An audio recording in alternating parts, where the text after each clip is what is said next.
Hey guys, welcome back to the channel. Fabrizio Romano here as always to keep you posted on the transfer market. Today, guys, as usual, many news, many stories. We have to talk about several things because we are entering the next is going to be a really important week, but movements have already started. The World Cup is coming to an end, the final week ahead, and so we jump into it together. And we start immediately with the news. We start immediately with the latest, and let me start with the here we go, because Ajax are not only working on a surprising deal to try sign Azzedine Unai, midfielder from Girona. I told you about the story yesterday.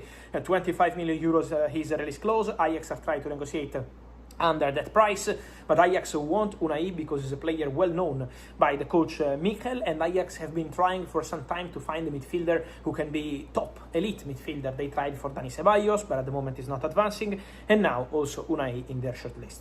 But Ajax also get a very important striker because the deal is done between Ajax and Al Hilal for Marcos Leonardo, and it's a here we go for 17.5 million euros. So this is the transfer fee. In Brazil, reports were about 25 million euros. My information is Ajax will pay 17.5 million euros for Marcos Leonardo, who said yes to all contract terms, is authorized to take his medical and sign his contract with Ajax, and so new striker for Ajax will be Marcos Leonardo, an excellent addition up front for Mikel and for the director Jordi Cruyff.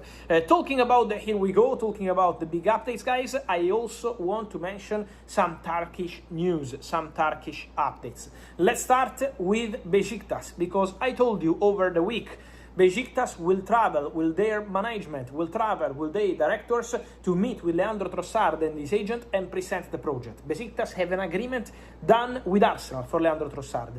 18 million euros plus 2 in add-ons, so package of 20 million euros for Leandro Trossard to Besiktas. Then, now Besiktas need the final green light from the player. The meeting in the US was very positive. In terms of financials, Besiktas are offering what they want from player side. So the contract terms, the salary, everything is ready. 3-year contract plus 1-year option. What's needed now is the final yes from the player, who has to talk with his family, who has to talk with people close to him. Leaving London and going to Turkey is a big decision to do, and now Leandro Trossard waiting to give his final green light to the move. Besiktas are waiting. They believe that here we go is coming soon. And then Mason Greenwood, guys. On Mason Greenwood, Olympique Marseille have accepted all terms offered by Fenerbahce. So the agreement Olympique Marseille Fenerbahce for Mason Greenwood is also done. What happened today is that Olympique Marseille made sure Manchester United were informed about the agreement. Manchester United not only have a sell-on clause, but also have a buyback clause. So Man United technically could say, okay, we want the player back. We can match the offer and we want the player back. But this is not happening. Manchester United are not matching the offer. So now it's about fixing the final cost of the deal. When I mean final cost is not the salary, not the length of the contract, but the extra cost of the deal on player side. And then it's expected also in this case the final green light from Greenwood in order to proceed with the here we go. So Mason Greenwood very close to Fenerbahce. Marseille gave the green light, now waiting for the final green light from the player and also from his camp in order to proceed with this one. So also Mason Greenwood, a big story of these hours, big story of these days. Then, guys, many questions on the situation of Manzambi, because now Switzerland are out of the World Cup, and Joan Manzambi is for sure one of the most interesting talents we saw at the World Cup. He did fantastic. Then he was injured in the final games, but when he had the chance to play, he did really fantastic. On Manzambi, let me explain you the situation. Newcastle have an agreement in place with Freiburg, and it's been the case for some time. So it's already 5-6 days that Newcastle have agreed all terms with Freiburg for Joan Manzambi. For a transfer fee close to 60 million euros, so the package is ready. They were waiting for the player side to confirm the agreement. It's been a few days and Newcastle are still waiting for a final decision by Manzambi.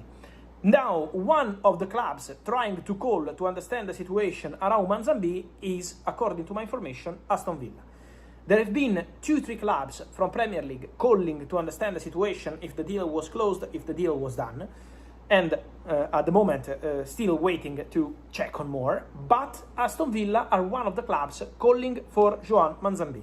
Aston Villa can offer Champions League football. Aston Villa need to replace Onana, who suffered a big injury during the World Cup with Belgium. And so Manzambi is one of the players Aston Villa are considering, but depending if Manzambi says yes or not to Newcastle. So let's wait also on this one. Newcastle remain in control, but they need the final green light from the player, and Aston Villa have been calling in the recent days.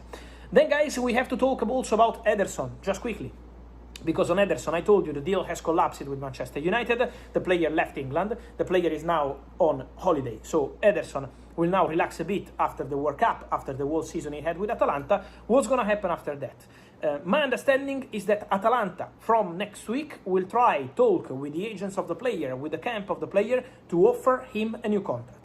So Atalanta not only are happy to have Ederson back because they believe he's a top midfielder and they believe the player is fit, but Atalanta are prepared to offer Ederson a new contract to show their trust in the player, despite Manchester United deciding to go against the deal a few days ago. So the position of Atalanta is we want to keep Ederson and we offer him a new contract. Let's see, obviously, what's going to happen in this case with the player side, because he has 1 year left on his contract and he can have plenty of opportunities in the next months, eventually on a free or on very good conditions. And then, guys, let me close with some mentions to the Barcelona stories, because there are many questions on Barcelona. First point, Karim Adeyemi, Wednesday in Barcelona, medical test, contract signing, in 24 hours he will do everything, and so Barca have their new winger. It's not a surprise. Today Dortmund confirmed that the player is not joining the team, is not joining the preseason. Guys, the deal is done. 22 million euros, 7 in advance, sell on close. Adeyemi can be considered a new Barcelona player. On Ferran Torres, today the questions are, is true that Ferran to PSG, there is already an agreement, the deal is already done with Ferran? Guys, at this stage, I'm told that Ferran is talking, not Ferran himself, but his agents. So forget about Ferran himself, because Ferran is focused on the World Cup and nothing will happen while Spain are at the World Cup. So until Spain are there, semi-final now and eventually final, Ferran will not have any direct conversation. Then, after the World Cup, Paris Saint-Germain are talking to his agents, but the understanding is that more clubs have reached out to his agents, and the new contract at Barcelona is still something that the player is not considering as off. So it's going to be on Ferran, together with his agents, after the World Cup, to make a decision. On Jesse Biziou, the winger from Bruges, the deal is at the final stages, is almost closed. There are still some few details to clarify. It will be in the next days. I expect Biziou to join Barcelona for sure, but there is still some detail to fix, and then it will be. And here we go, also this one. Guys, on this and much more, remember to like this video, to turn on the notification bell, to subscribe to the channel, because as you can see, we are here together every single day with all the latest. Let me know your opinion. Mason Greenwood, Trossard, Marcos Leonardo, but also Biziou, Adeyemi, Ferran Torres, stay or go.